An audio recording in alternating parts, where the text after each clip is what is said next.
আসসালামু আলাইকুম বন্ধুরা, সবাই কেমন আছেন? কুর্দিস্তানের আরবিল থেকে সবাইকে শুভেচ্ছা জানাচ্ছি। আমি হাবিবুর রহমান। এখন সময় বিকাল 4টা আর আমি রওনা হয়ে পড়লাম বাজার করার উদ্দেশ্যে। রমজান মাস, কিছু ফল আর কাঁচা বাজার করতে হবে। আমরা যেখানে থাকি আমার বাসা থেকে বাজার খুব একটা বেশি দূরে না, হেঁটে গেলে 1 থেকে 3 মিনিট সময় লাগে। আজকে আমার ডিউটি নাই, তাই বাজারের দায়িত্বটা আমি নিয়েছি। যাই হোক, কিছুক্ষণ হাঁটার পর আমরা বাজারের মধ্যে চলে এসেছি।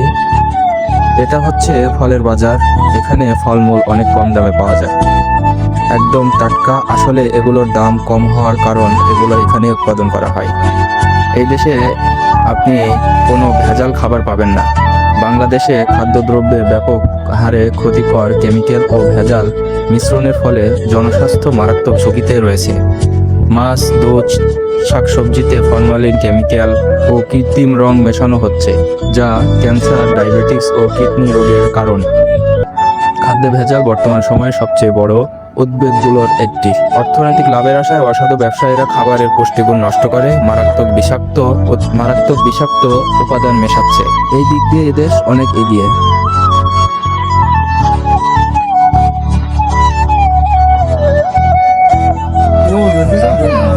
আসসালামু আলাইকুম।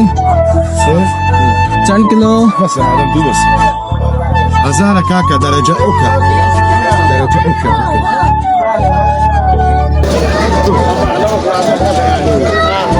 বন্ধুরা, আপনারা এখানে দেখতে পাচ্ছেন এটা একটা পাখির বাজার।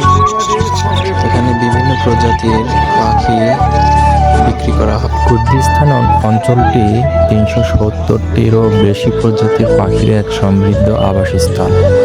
এই অঞ্চলের বৈচিত্র্যময় পাহাড়ি ভূখণ্ড ও জলবায়ু বিভিন্ন স্থানীয় পাখির জন্য আদর্শ পরিবেশ তৈরি করে। উল্লেখযোগ্য পাখির প্রজাতি চুকার তিতির।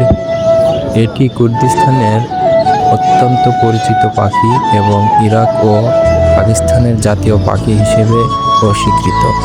সবাই ভালো থাকবেন, সুস্থ থাকবেন। আল্লাহ হাফেজ। ভিডিওটি ভালো লাগলে সবাই লাইক, কমেন্ট, শেয়ার করে পাশে থাকবেন ইনশাআল্লাহ।